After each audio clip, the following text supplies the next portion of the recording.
Hello there, dear friends, and welcome once again to the Relaxed Fantasy Review.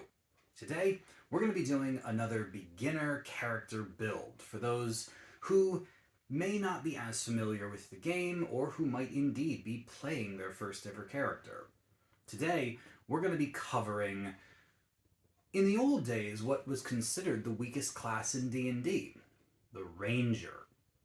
Thankfully, due to some new books that have come out, namely Tasha's Cauldron of Everything, the Ranger as a class got quite a bit of a rebuild a few years ago. When it did, it ascended out of that low tier play into what arguably could be considered one of the best damage dealers in the game, as well as an interesting skill build. I've built this Ranger from level 1 to 5, going over all the decisions and doing some analysis along the way. Before we get into the build, though, I'd like to let everyone know that the channel has memberships now. For just $1 a month, you can support me in everything that I'm doing here on YouTube. You get a little badge next to the comments that you put on the videos, and you get my undying gratitude. Thanks for watching and supporting what I do. So, building a character, first thing we should do is pick our race, our ancestry. And for this particular build, I'm going to go with a fan favorite, the Tabaxi. Tabaxi are, for all intents and purposes, cat people. They're a real favorite in the D&D community, and they have a lot of cool powers to boot.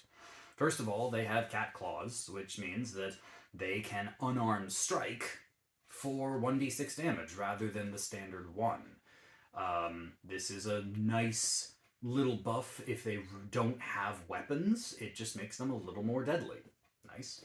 Those cat claws also give them a climbing speed, so you've got a 30-foot movement speed as well as a 30-foot climbing speed, so you can go up trees and even scale walls if the DM says that it could be done with relative ease. You have dark vision out to 60 feet, so you can see in the dark, no problem. You also have a cool ability called Feline Agility. Feline Agility is a bit of a weird one, but essentially what it means is that you can elect on a turn to double your movement speed. So instead of moving 30 feet, you'll move 60. And if you use the dash action, you can move 120 feet with this ability. The trick about it is that once you've used it, you can't use it again unless on a turn after that, you elect to not move at all. If you do this, then you get feline agility back. If you choose not to, you can move as normal, dash as normal, etc. But having this quick, instant boost of speed to get you into or out of trouble is a nice little buff. Now for the background, a classic Ranger pick is the Outlander. Outlander background gives you some skill proficiencies and some tool proficiencies as well as an extra language. And it gives you the Wanderer feature. The Wanderer feature states that if you're trying to forage for food or survive in the wilds, you can always find some as long as the land has anything to give, whether it's berries and fruits or edible roots or even animals that you can hunt. If they're there, you can find them and provide yourself and an entire party of people sustenance. It's one of the more useful abilities in a survival campaign, and if you run out of rations and that's something that you track, then it can be helpful. Now, like I said, our class is going to be Ranger. Rangers are, for all intents and purposes, about a nice marriage between a rogue, a fighter, and a druid. And that sounds complicated, but bear with me, because it's not as hard as you might think. Straight away, at level 1, you get the Canny ability. The Canny ability gives you expertise in a specific skill that you want. So you get to double your proficiency bonus. For this one, I've chosen Stealth as my expertise. All my other proficiencies come from my background and my race, incidentally, which does grant me some proficiencies, and just being a Ranger in general. I have Athletics, Insight, Investigation, Nature, Perception, Persuasion, and Survival. All of these abilities I'm proficient in, and, like I said, expertise in stealth. As far as my ability scores go, um, Rangers can lean either into strength or dexterity, depending on which one you want to build your character around. For this one, I'm building around dexterity. So I'm putting a 14 in my dexterity and putting my +2 there to bump it all the way to 16. Then, because Rangers do use magic, you also want to have a decent wisdom. So I put a 13 in my wisdom and my +1 there to give me a 14. Then I put a 14 in constitution. I put a 12 in charisma, which is not typical for a ranger, but I'll explain why in a little bit. And then standard 10 in intelligence and strength, not skills I'm planning on using very often. The other thing you can get at level 1 as a ranger is you get the favored foe feature. This is specifically laid out in Tasha's as an ability you have when you attack a creature. If you commit your concentration to that creature, like you were concentrating on a spell, then you can do an extra 1d4 damage to that creature when you attack them. That's not a terrible ability. It's not a huge damage boost, and it does take concentration, and it lasts for a minute, but it's at level 1. No reason you shouldn't use it. As far as equipment goes, you're given leather armor as a good start, which is fine for a dexterity build. And then I have my cat claws, which I can attack with, obviously. A pair of short swords, in case I have to get mixed up in melee. Those are finesse weapons, so I can use my dexterity with them. But the main attack we're going to be doing is with a longbow. Rangers are stereotypically ranged fighters. They don't have to be, but in this case, I'm going with something that's simple. You're granted proficiency in strength and dexterity saving throws, and you have a d10 hit die with my constitution modifier of +2. That means I have 12 hit points. And with my +3 in dex and my leather armor, I have an armor class of 14. So with all of this put together, how do we look at level 1? Well, I've done some math here about some potential combat situations. Our tactics in combat are simple. Shoot our longbow and use favored foe. Against a CR 1/4 enemy, we have a 65% chance to hit with our +5 and our longbow. We'll do 10 average damage. That's the longbow's damage, plus our dex, plus favored foe. This means it'll take us approximately 5 rounds to kill a regular enemy on our own. Against a CR1 enemy, same percent chance to hit, 65, same average damage of 10, but it'll take us about 8 rounds to kill an enemy that's that strong. As far as our defenses go, CR 1/4 enemy has a 45% chance to hit us. We're reasonably agile. They'll do 5 average damage, which means it'll take them 3 rounds to kill us. But a CR1 creature, same percent chance to hit, 45, 12 average damage, which means they can one-shot us. That's how much health we have. So we're not a tank. We're not going to be standing on the front lines, which is why I've given us a bow. Then, level 2, lots change for the ranger. First of all, you get a fighting style. This is an ability that you get that powers up a specific type of weapon combat, and one of the best fighting styles in the game, mathematically speaking, is archery. It simply gives you a +2 to hit with ranged weapon attacks. So now our +5 with our longbow becomes a +7 to hit, making us much more accurate. We also get magic. We get spell casting. Rangers only get a number of spells equal to half their wisdom modifier plus their level. So at this point, that's 3. We get 3 spells, level 1 spells. These spells are going to be pivotal, though, because we're only going to get a couple spell slots, but every spell a ranger casts matters. I'm giving us the Ranger Classic, Hunter's Mark. This is going to be a replacement for Favored Foe. Favored Foe is really only there for level 1. Now you can cast Hunter's Mark and concentrate on it for an hour instead of a minute, and you mark a creature using your bonus action. When you do this, you can then do an extra 1d6 damage to them every time you hit them. Also, it gives you advantage on tracking the creature if they manage to escape your presence. So if you're chasing someone, you think they're about to get away, you can Hunter's Mark them and make it easier to find them later. Then, if the creature dies, you can, without spending another spell slot, bonus action, move Hunter's Mark to a different creature. So that's nice. Real good spell efficiency there. So, now we have Archery Fighting Style, Hunter's Mark. I also gave us the Zephyr Strike ability. This allows us to, it takes concentration, so it conflicts with Hunter's Mark, gives us advantage on an attack, as well as lets us move without provoking opportunity attacks. It's a good spell, but it does burn resources relatively quickly. And it fights Hunter's Mark, because you can't concentrate on both at the same time. You also have Good Berry. This is a utility spell. You cast it and make magical berries that last for an entire day, 24 hours. They heal a hit point each, so it's a nice little healing spell, and you can eat it instead of food, and it keeps you full for a whole day. So, nice utility and healing, some good combat powers. We're doing okay.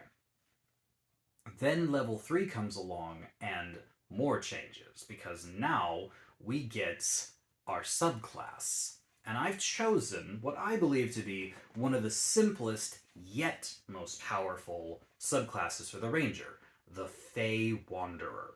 You can find this one in Tasha's Cauldron of Everything. Tasha's really did some good stuff for the Ranger. The Fey Wanderer gets 2 abilities. First of all, they get Dreadful Strikes. Dreadful Strikes is a power that allows you, when you hit a creature, to do extra damage to them. And the trick with it is that you can only do it to a specific creature once per round.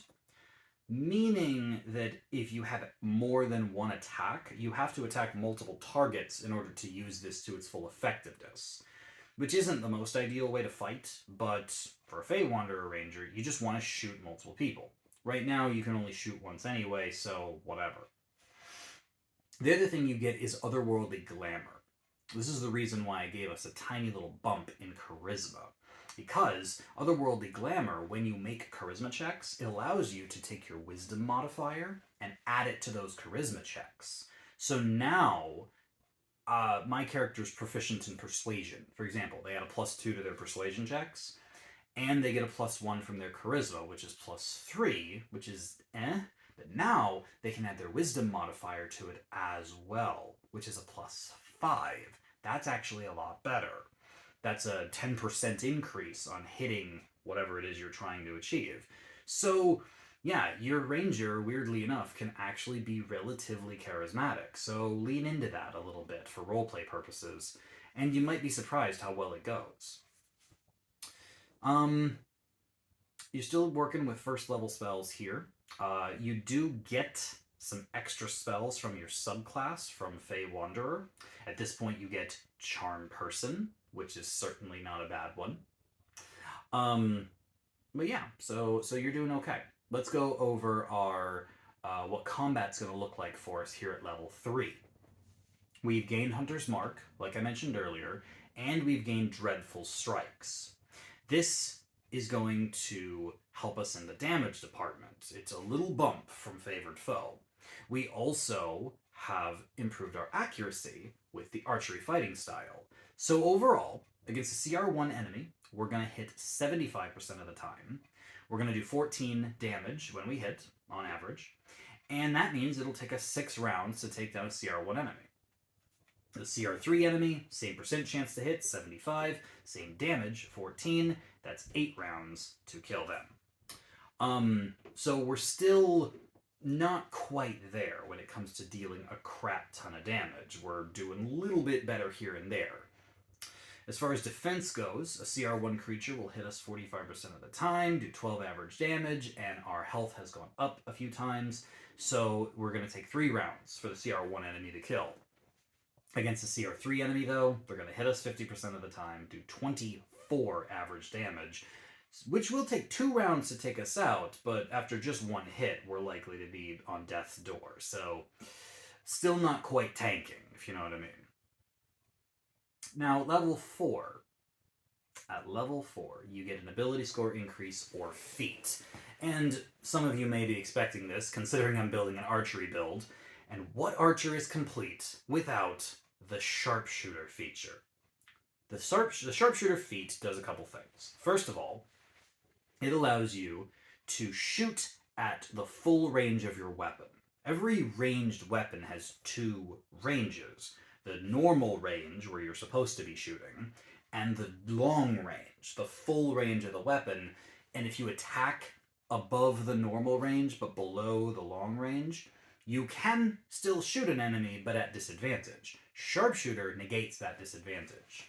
So the longbow, for example, you can shoot at 150 feet normally and 600 feet with disadvantage. With sharpshooter, you can just shoot at 600 feet, no disadvantage at all. So you can just snipe people from a huge distance away.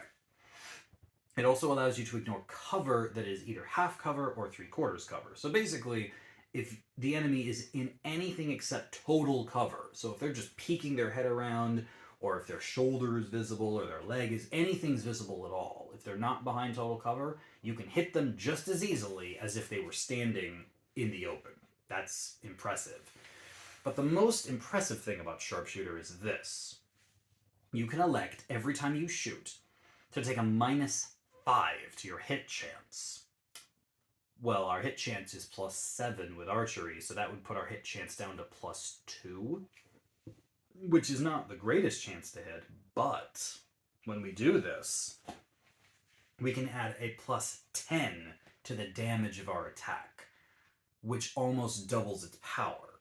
That's really, really good. And unless you're fighting an enemy with a really high armor class, so if they're wearing plate mail or they've got armor naturally of some kind, this is usually what you want to be doing. You'll miss a little more often, but every time you hit, it's going to hit much harder and it'll be worth it. The other power you have is Primal Awareness. Again, something Tasha's added in. Some extra spells that you get that help you navigate the world and be more primally aware.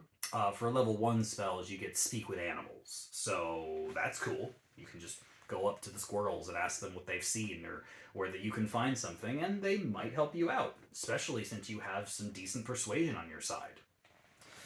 Now, at level 5, 2 things happen. First of all, we get extra attack. This means when we take the attack action, we can attack again with the same action. So there's no bonus action, no reaction, nothing like that. You just attack action and attack twice. This is the moment when the ranger really comes into their own, because now they're shooting with their longbow twice per turn. With Dreadful Strikes, this means if you're attacking 2 creatures, you can get that bonus both times. And with Sharpshooter on your side, it's gonna be a lot of damage. Also, your proficiency bonus goes up here, so now your attack bonus is +8, or +3 with Sharpshooter. You also get 2nd level spells. And this is where things are going to get even more interesting, because I'm not going to recommend you use Hunter's Mark anymore. You still can, if you want to. There's nothing wrong with Hunter's Mark, but you're going to get a little more mileage out of a 2nd level spell.